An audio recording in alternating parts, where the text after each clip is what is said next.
मुसलमान, तो साहब नहीं, अजीत दादा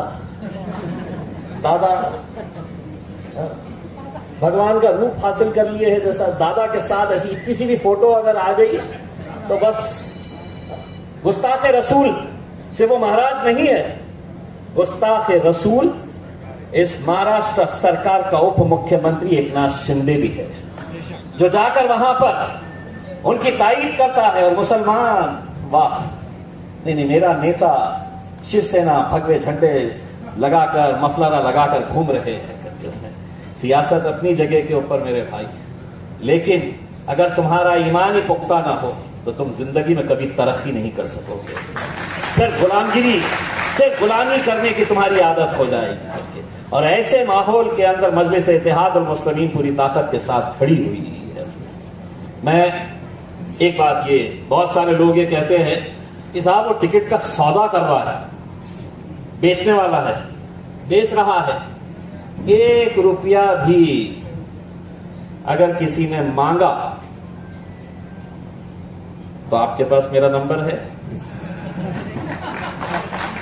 कोई दुकानदारी धंधा नहीं चलने वाला है इलेक्शन के वक्त में, कोई दुकानदारी। हमने बहुत तजुर्बे के साथ ये फैसले लिए हैं।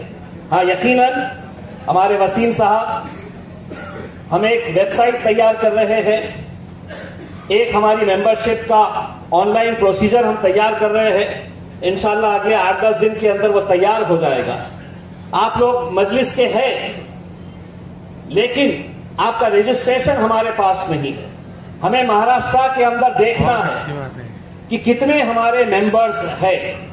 तो बस आपको मोबाइल के जरिए स्कैन करना होगा।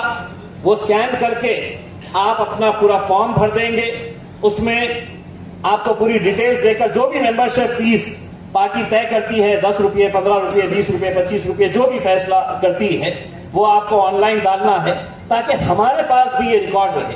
वरना हो ये रहा है कि हजारों लोग सुनने के लिए तो आ रहे हैं, लेकिन मजलिसी कौन है, रिकॉर्ड के ऊपर कौन है, ये अभी तक हमारे पास कोई डेटा अवेलेबल नहीं था उसमें। और हाँ, इलेक्शन का मतलब ये नहीं है कि साहब अब आज ये इतने बड़े प्रोग्राम को ऑर्गेनाइज करना, क्या ये हॉल मुफ्त में मिला है? क्या आज जो खाने पीने का इंतजाम किया गया है क्या ये मुफ्त में? नहीं, ये समीर सादिक बिल्डर साहब, उनकी पूरी टीम यहां पर मिलकर आई है। आप लोग एक बात समझ लीजिएगा, मुसलमानों को अगर अपनी क़यादत, दलितों को अगर अपनी क़यादत खड़ी करनी की है, तो आपको हर चीज से आपको उसका योगदान देना पड़ेगा उसमें। हम ऐसा नहीं है कि हम फॉर्म जो आ रहा है बांट देंगे करके, फॉर्म की अपनी फीस रहेगी, लेकिन वो भी सब ऑनलाइन रहने वाली है कि असदुद्दीन अवैसी साहब बैठ के देख सकेंगे कि नगर अध्यक्ष के 50 फॉर्म्स गए हैं, तो 50 फॉर्म्स के जो भी फीस आएगी वो उसके अंदर रहेगी। और पार्टी के लिए अगर जिसके पास इस्तेताअत है, मजलिस बहुत बड़े करोड़पतियों की जमात नहीं है, मजलिस जो है वो दीवानों की, जुनूनियों की जमात है। इसमें कई जगह के ऊपर हो सकता है कि कैंडिडेट बहुत अच्छा है, आवाम के बीच में रहता है, बहुत शिद्दत से मेहनत करता है, लेकिन इलेक्शन लड़ते वक्त आपको कहीं ना कहीं कुछ ना कुछ पैसों की जरूरत पड़ती है, पैम्पलेट बनाने के लिए, प्रचार करने के लिए, स्टेज लगाने के लिए। जिसके पास इस्तेताअत है वो ऐसे कैंडिडेट्स की मदद करे, तब जाकर मजलिस आगे बढ़ेगी, तब जाकर। आप हमें ना दे, लेकिन जो कैंडिडेट जिसके अंदर जज्बा है, जिसके अंदर एक कुव्वत है कि मैं कुछ ना कुछ करना चाहता हूं लेकिन पैसे से कमजोर है, आज हम इस बारे में भी मजलिस बहुत गौर व फिक्र कर रही है। भारतीय जनता पार्टी के पास हजारों करोड़ रुपए का फंड आता है। कौन देता है? कौन देता है? उनके चाहने वाले। कांग्रेस के पास हजारों करोड़ रुपए का फंड आता है। कौन देता है? उनके फॉलो करने वाले हैं। लेकिन मजलिस का, मैं सिर्फ जबान चलाऊंगा, जेब में हाथ ही नहीं डालूंगा मैं, ऐसा तो नहीं होगा मेरे भाई। अगर हमें इलेक्शन लड़ना है, हमें इलेक्शन जीतना है, तो हर लिहाज से हमें अपना, कोई नौजवान है जो सोशल मीडिया के ऊपर बहुत स्ट्रांग है, बहुत मजबूत है, उसको आगे आकर अपनी एक टीम तैयार करना होगा। उसमें पूरे महाराष्ट्र के अंदर हम सोशल मीडिया की एक अच्छी टीम तैयार कर रहे हैं ताकि आपका काम हमारे पास तक पहुंचे और हमारा काम भी आपके पास तक पहुंचे। तो हम सोशल मीडिया के ऊपर भी बहुत अच्छे तरीके से काम कर रहे हैं। वैसे मेरे हिसाब से हिंदुस्तान के अंदर अगर भारतीय जनता पार्टी अपने सोशल मीडिया टीम चलाती है लोगों को पैसा देकर, तो भारतीय जनता पार्टी से भी अच्छी सोशल मीडिया की टीम अगर किसी के पास है तो वो मजलिस इत्तेहादुल मुस्लिमीन के पास है। ये आपको लग रहा होगा कि इतने सारे लोग हैं करके, अभी अगर ये लाइव चल रहा होगा तो आप देख लीजिएगा कि कितने हजार लोग अभी तक देख चुके हैं, और रात में जाकर देख लेना कि कम घंटों के अंदर कितने लाख लोग इसको देख चुके होते हैं।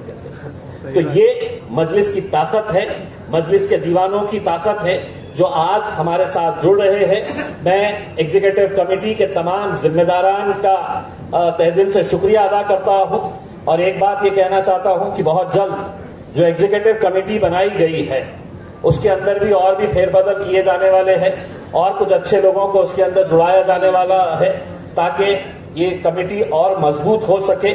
और जो लोग छूट गए हैं, छूट जाएंगे, तो हो सकता है आने वाले उसके अंदर उनका काम देखकर उनको और अच्छे तरीके से जिम्मेदारियां दी जाएगी। एक चीज ये है कि अपने अपने जो ऑब्जर्वर्स हैं उन्होंने आप लोगों को कुछ ओहदे दे के रखे हैं।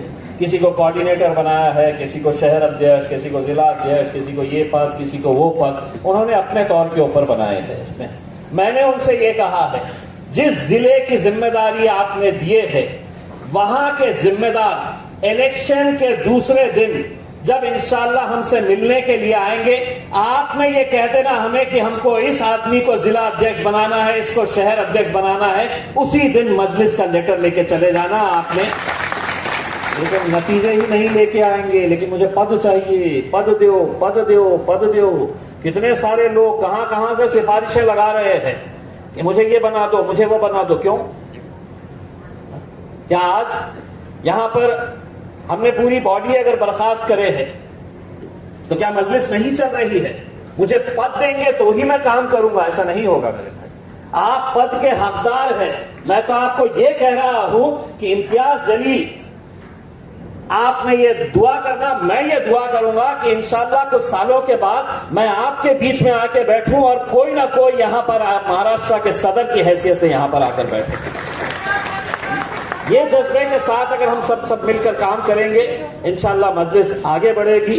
बहुत लंबा दिन हुआ है, सुबह 11 बजे से आप लोग आए हैं, लेकिन कहीं ना कहीं आप जब वापस जाएंगे तो एक नई उम्मीद के साथ, एक नए जोश के साथ जाएंगे, और इंशाअल्लाह यहां पर जो भी इलेक्शंस हो रहे हैं उसके अंदर हम दिल खोलकर पूरी शिद्दत के साथ मेहनत करेंगे। दुआ करिएगा कि मजलिस को बिहार के अंदर भी कामयाबी मिले, क्योंकि पूरा हिंदुस्तान देख रहा है कि बिहार के अंदर कैसे कैसे मुखालिफिन एक साथ मिलकर आ गए हैं मजलिस को हराने के लिए। इंशाअल्लाह आपकी दुआएं, आप लोगों का साथ रहा तो पिछले बार से बहुत अच्छे नतीजे इंशाअल्लाह इस बार बिहार के अंदर आएंगे, और इंशाअल्लाह महाराष्ट्र। अगर आपने अभी तक हमारा चैनल सब्सक्राइब नहीं किया तो अभी सब्सक्राइब करें और बेल आइकॉन को क्लिक करके हमारी लेटेस्ट वीडियोस के बारे में अपडेट